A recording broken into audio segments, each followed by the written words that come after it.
I arrived at the Cove Apartments just after 9 that morning. Kelsey Price had called it in. Her friend hadn't shown up for work. The leasing office sat empty, Heather's desk untouched, her coffee mug from the day before still sitting where she'd left it. Kelsey's voice shook when she told the dispatcher something felt wrong. I learned to trust that instinct. When someone who shows up every day suddenly doesn't, there's usually a reason. We walked across the manicured lawn toward apartment 222, past the gated entrance that promised safety, past students carrying backpacks and coffee cups. Everything looked normal. Kelsey knocked first. No answer. She had a spare key. Heather had given it to her months ago. The door was unlocked. That's when I knew. The apartment wasn't ransacked. There was no broken glass, no kicked-in door. Just silence. And then we saw her. On the living room floor, a mattress that didn't belong there. A pillowcase covering her face. Kelsey stumbled backward, hand over her mouth. I pulled her out, called for backup, secured the scene. Heather Nicole Maples was 22 years old. She'd been alive less than 8 hours ago. The Cove looked like any other student complex in Murfreesboro. Brick buildings, neat landscaping, a pool nobody used in August. Heather had moved here for college, traded the chaos of her fractured family for independence. She worked as a leasing agent in the same complex where she lived. Convenient. Safe, or so it seemed. Her coworkers describe her as friendly, always smiling, the kind of person who remembered your birthday. She'd been in Tennessee less than a year, still finding her footing. Her apartment was small but tidy. Photos on the fridge, textbooks stacked on the counter, a yoga mat rolled up in the corner. This was someone building a life. The contrast was immediate and brutal. Her living space, a place of routine and comfort, had been violated in the most intimate way. The mattress on the floor told me this wasn't random. Someone had moved it there. Someone had been inside long enough to rearrange her furniture. The question wasn't just who, it was why. Heather's phone records painted a picture of her last night. She'd texted her father around 6, casual conversation about a car he was supposed to deliver. No distress, no worry, just a daughter checking in. Then the text shifted, friends, plans, the usual Friday night coordination. She posted a selfie on social media around 8, makeup done, hairstyled, smiling. Her friends confirmed she'd been at Gentleman Gyms, a bar popular with college students. She'd been in good spirits, drinking but not excessively, laughing, chatting with people she knew.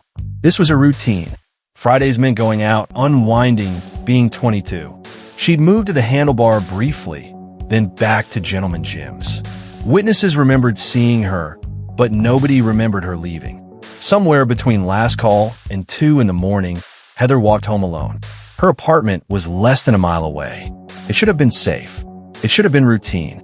It wasn't. Her family situation complicated everything. Heather's parents were divorced, and the relationship between them was fractured at best. Her father, desperate to reconnect, had been trying to rebuild what they'd lost. Her mother painted a different picture, one of estrangement, of a daughter who'd pulled away. Both parents mourned in their own way, but the distance between them and Heather became part of the investigation. Had she confided in anyone? Had she mentioned feeling unsafe? The answer was no. Heather kept her struggles private, navigating independence without leaning too heavily on anyone. That isolation made her vulnerable. She didn't have the safety net others might have. No roommate to notice if something was wrong. No family nearby to check in. Just her, an unlocked door, and the assumption that familiarity meant safety. It didn't. That assumption cost her everything. The crime scene told a story, but not a complete one. The mattress on the living room floor wasn't hers. It had been dragged from the bedroom. The pillowcase over her face suggested an attempt to obscure identity, or perhaps shame. There were signs of a struggle, but nothing catastrophic. No overturned furniture, no broken lamps. Whoever did this had controlled the situation quickly. The medical examiner confirmed what I already suspected. She'd been sexually assaulted before being killed. The cause of death was asphyxiation. Someone had pressed down on her airway until she stopped breathing. It was personal, intimate, the kind of violence that requires proximity, sustained pressure, eye contact. This wasn't a random attack. This was someone who knew her, or at least knew of her. Someone who'd been close enough to enter her apartment without raising alarm. The question kept circling back. Who had she trusted enough to let inside? Forensics gave us the first real lead. On the pillowcase covering her face, they found a fingerprint. Not smudged, not partial, pristine. A complete, bloody fingerprint. Someone had touched that fabric after the violence, possibly while positioning it over her head. That print would be our key, but only if the person was in the system. We ran it through AFIS, the automated fingerprint identification system, and waited. Meanwhile, we started building a list of potential suspects. Heather had been romantically involved with several men. There was an ex-boyfriend, a current boyfriend in Knoxville, and an older man she'd been seeing casually. Each one became a person of interest. Each one had to be cleared or confirmed. We pulled phone records, social media messages, alibis. The ex-boyfriend had been out of town, confirmed by credit card receipts and witness statements. The Knoxville boyfriend had been at home, an hour away, with a solid alibi. The older man cooperated fully, voluntarily provided his fingerprints. None of them matched. We were back to waiting. Then AFIS came back with a hit. The fingerprint belonged to Brandon Richmond Bowling, a 23-year-old student. The name didn't immediately ring any bells. He wasn't one of the men we'd been focusing on. He wasn't a boyfriend, wasn't an ex. He was, by all accounts, a peripheral figure in Heather's social circle. Someone she knew casually, maybe had seen at parties or bars, but not someone she'd been dating. That made it worse somehow. This wasn't a crime of passion from a spurned lover. This was something else. We pulled Bowling's information. Clean record, no prior arrests, enrolled at Middle Tennessee State University. On paper, he looked like any other student.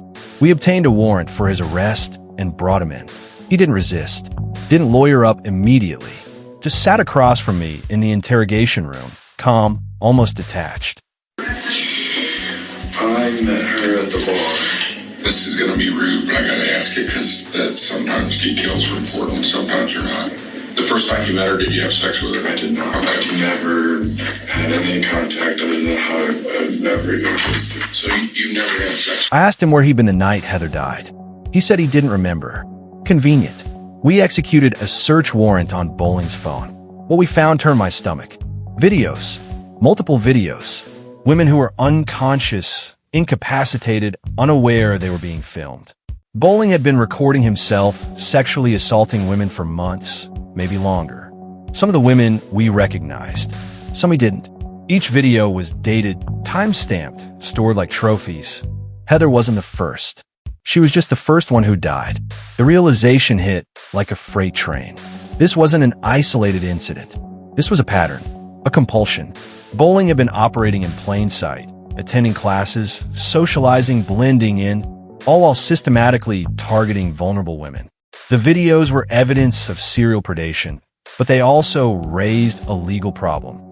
We'd obtained the warrant for Bowling's phone based on the fingerprint linking him to Heather's murder. Could we use videos of other crimes found during that search? The defense would argue we'd exceeded the scope of the warrant. It was a fight we'd have to win in court. Charging Bowling was straightforward. First-degree murder, aggravated rape, multiple counts of sexual battery. The evidence was overwhelming, but building a case that would hold up in court required strategy. We needed witnesses, timelines, corroboration. We started interviewing the women in the videos. You described her as your best friend, correct? Correct. What was Heather's lifestyle? Was she a big drinker? She liked to smoke a joint? She take pills? Was she promiscuous? She liked to drink. Some didn't remember the assaults. Some did, but had never reported them. The shame, the fear, the disbelief, it all kept them silent. Until now, each woman who came forward added another layer to the case. Bowling's defense attorney filed a motion to suppress the video evidence, arguing we'd overstepped the warrant. No, Heather. We met at Jim's. You know when that was? Ever been to her apartment? I have been to her apartment. The times you had gone over there to check to let you in, or was the door unlocked, or... So she usually left her door unlocked. Let me ask you this, have you ever been sexually intimate with her? Second time I met her. You hooked up with her? Yeah, we did. When's the last time you were in her apartment? That might have been in July. You know you were there. You know what happened. So now you need to tell me so that I can understand. I don't know I was there. I don't know I was there. That's the thing. Okay, then how did your bloody fingerprint get on the bed? There's no I did anything. She just got accepted into college. I was happy for that. I don't believe you don't remember what happened. Look at me, young man, because this is important. They can put you to death. Do you understand? Okay. This is the most important conversation you had in your life. The only way your bloody fingerprint got there is your hand's bloody. And you had your hands on her. Then tell me what happened. The judge ruled in our favor, but barely. The videos were admissible because they were part of a continuing pattern of behavior that culminated in Heather's death. It was a narrow legal victory, but it held. The trial was set.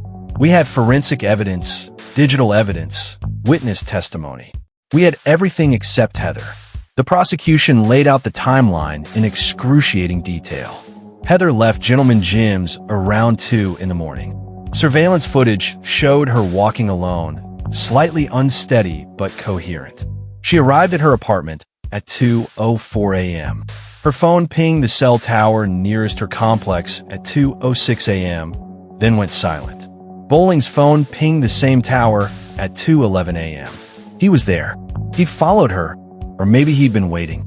Either way, he knew she'd be vulnerable.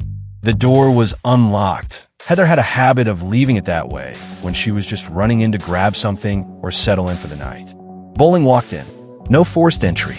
No alarm. Just opportunity. What happened next? We pieced together from forensic evidence and the medical examiner's report. Heather had been asleep or nearly asleep when he attacked. The assault was brutal, prolonged. And then, when he was done, he killed her. Not to silence her. She hadn't fought back enough to identify him. He killed her because he wanted to. Bowling's defense tried to paint him as a troubled young man, someone struggling with impulse control, someone who needed help, not prison.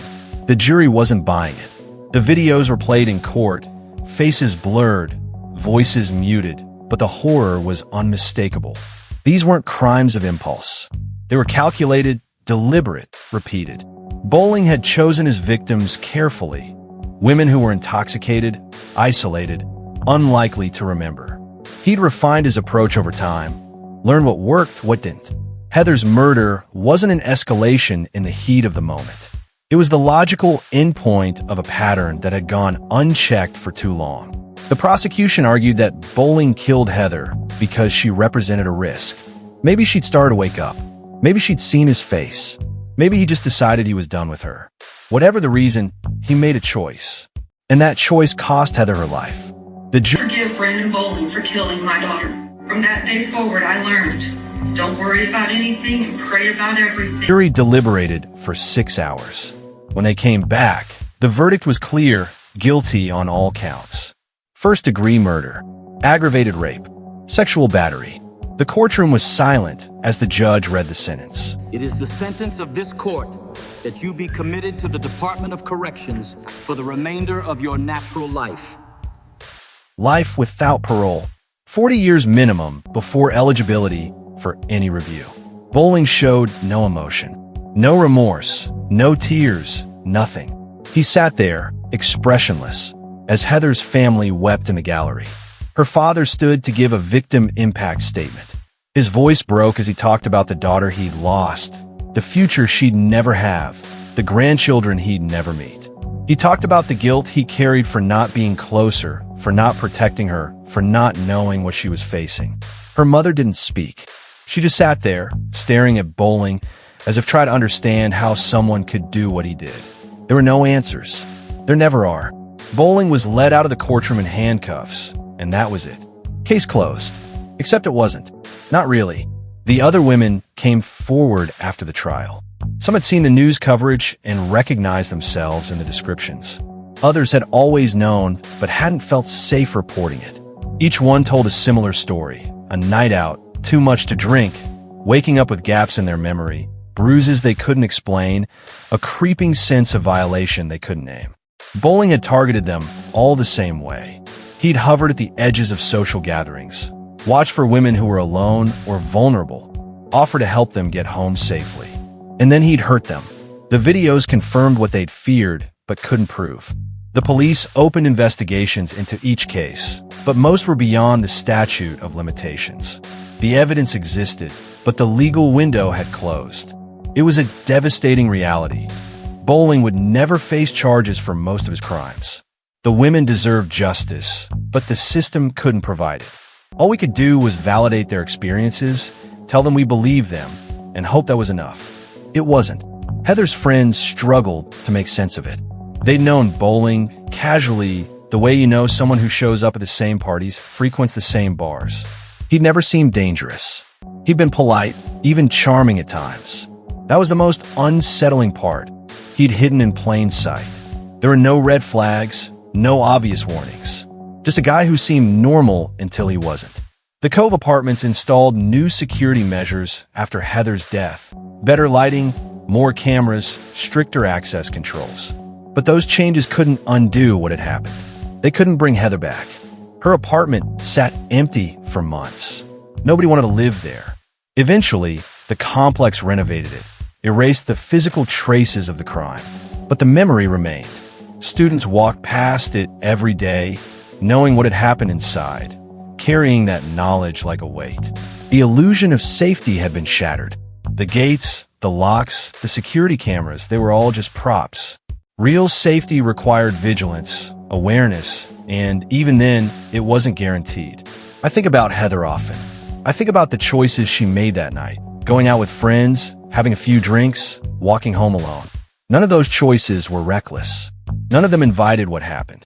But in hindsight, they feel fragile, like a chain of small decisions that led to an irreversible outcome. I think about the unlocked door, the misplaced trust, the assumption that familiarity meant safety. I think about the women Bowling hurt before Heather, the ones who got away, the ones who didn't even know they'd been targeted.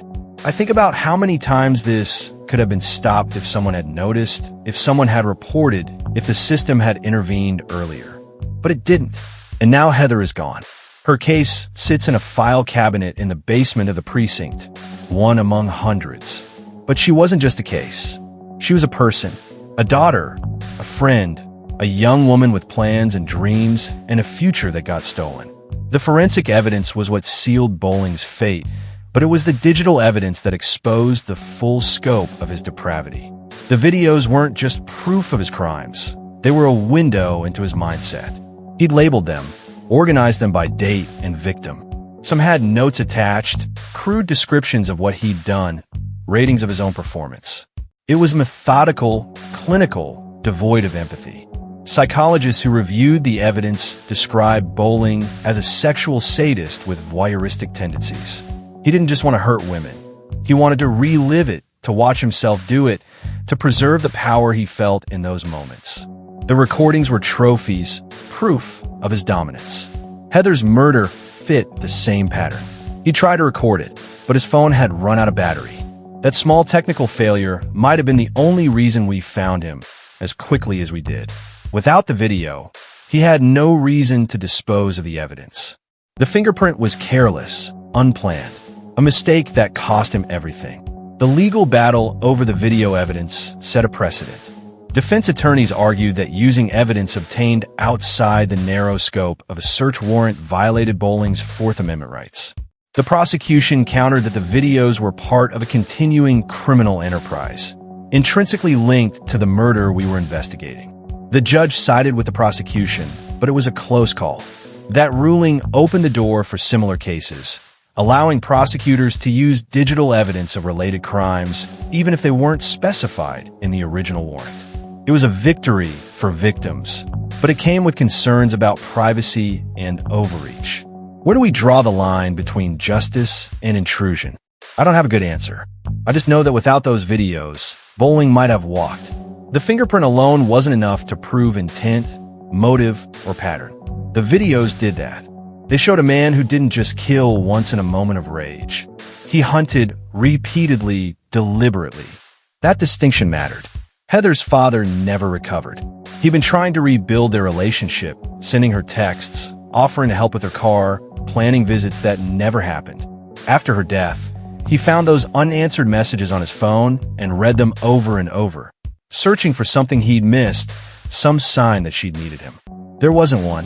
Heather had been independent, self-sufficient, determined to make it on her own. She hadn't wanted to burden anyone with her struggles. That independence, that resilience, was part of what made her death so tragic. She'd worked so hard to build a life, to escape the dysfunction of her childhood, to start fresh. And just when she was finding her footing, it was ripped away. Her father spoke at community events after the trial. Campus safety isn't just a phrase on a banner. It demands action, real action, before another... Advocating for better campus safety measures, mandatory reporting of sexual assaults, stronger penalties for predators. He turned his grief into action, hoping to prevent another family from experiencing what he's had. It didn't bring Heather back, but it gave him a purpose. Her mother chose silence. She didn't give interviews, didn't attend rallies, didn't speak publicly about Heather's death. She grieved privately, quietly, in a way that felt almost invisible. Some interpreted it as indifference. I knew better. Grief doesn't have a script. Some people need to shout, to fight, to keep moving. Others need to withdraw, to protect what's left of themselves. Heather's mother did that. She closed the door on the public narrative and focused on survival. I respected that. She'd lost her daughter in the most horrific way imaginable. She didn't owe anyone her pain. The media moved on quickly. Heather's story became another headline, another cautionary tale, another case file. But for her family, it never ended.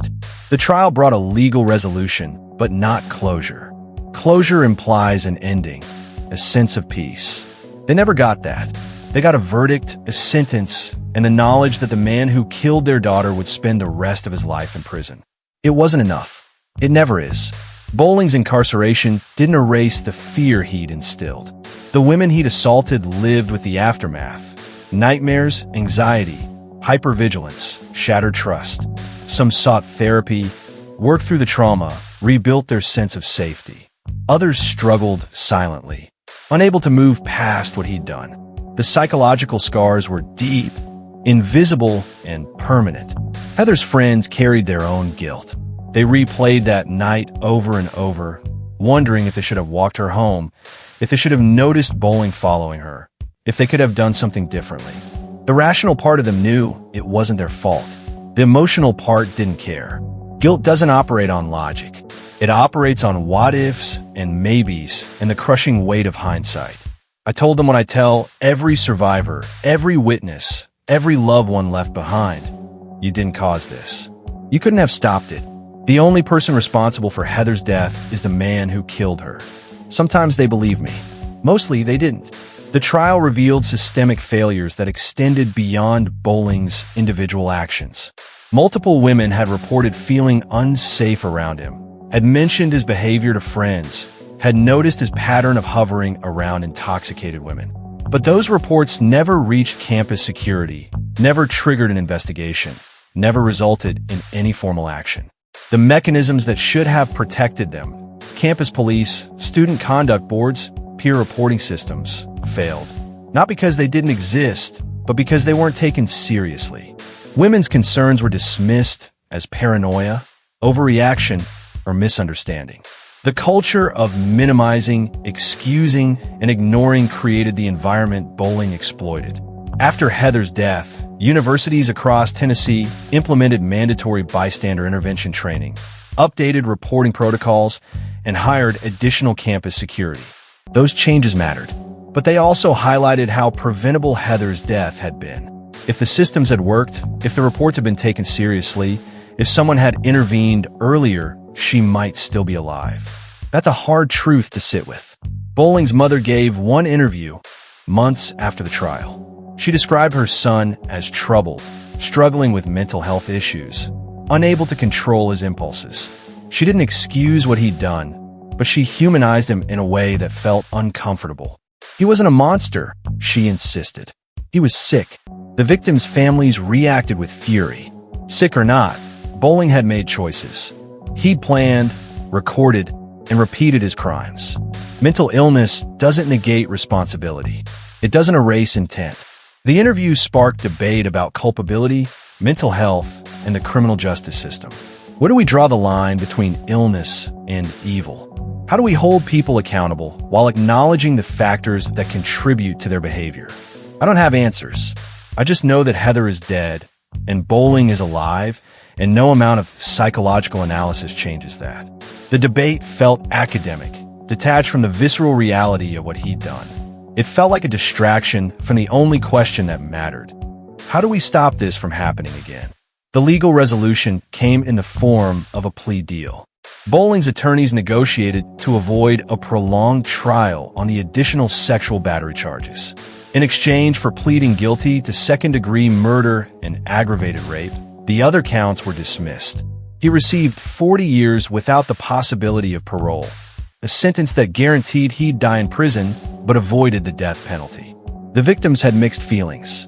Some were relieved to avoid the trauma of testifying. Others felt cheated, like the dismissed charges minimized what he'd done to them. The plea deal was pragmatic, efficient, and incomplete. It delivered legal justice, but not emotional closure. Heather's father accepted it because he didn't have a choice. The alternative was years of appeals, uncertainty, and the possibility that Bowling might find some technicality to exploit. At least this way, it was over. Bowling would never walk free. That had to be enough. But it wasn't. It couldn't be, because Heather was still gone. The Cove Apartments at dusk looks almost peaceful. Lights glow in the windows, students come and go, life moves forward. But if you know what happened in apartment 222, you can't unsee it. The normalcy feels fragile, performative, like a stage set designed to obscure the darkness underneath. Heather's story became a cautionary tale, a warning about the dangers lurking in familiar spaces. But it's more than that. It's a reminder that safety is an illusion, that trust can be weaponized, that predators don't announce themselves. They blend in, charm, and wait. Bowling operated for months, maybe years before he was caught. How many others are out there doing the same? How many women have been hurt and don't even know it? The questions linger, unanswered and unanswerable. Heather's death forced a reckoning with uncomfortable truths about vulnerability, complicity, and the systems that fail to protect the people they're designed to serve. It didn't result in sweeping change. It resulted in small, incremental improvements that might save someone someday. Maybe that's all we can hope for. I still drive past the Cove sometimes. I don't stop. I just slow down, glance at the building, and remember. Heather Nicole Maples was 22 years old when she died. She had plans, dreams, a future that never materialized. Her death wasn't inevitable. It was the result of choices, Bowling's choices, and failures, systemic failures that allowed him to operate unchecked. She deserved better. We all do. Her case sits closed now, but the questions it raised remain open. How do we create real safety in a world where danger can look like a friendly face? How do we hold systems accountable when they fail? How do we honor the lives lost by ensuring others don't meet the same fate?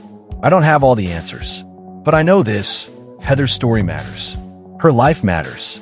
And as long as we remember, as long as we refuse to look away, there's a chance, however small, that the next victim might be spared. If this story moved you, if it made you think, if it reminded you of the fragility of safety and the importance of vigilance, please like this video, subscribe to True Crime Files Gist, and share Heather's story. Every share, every comment, every moment you spend engaging with these cases helps keep their memory alive and spreads awareness that could save a life. Justice for Heather came too late, but awareness, conversation, and change, those can happen now. Stay safe, stay vigilant, and we'll see you in the next case.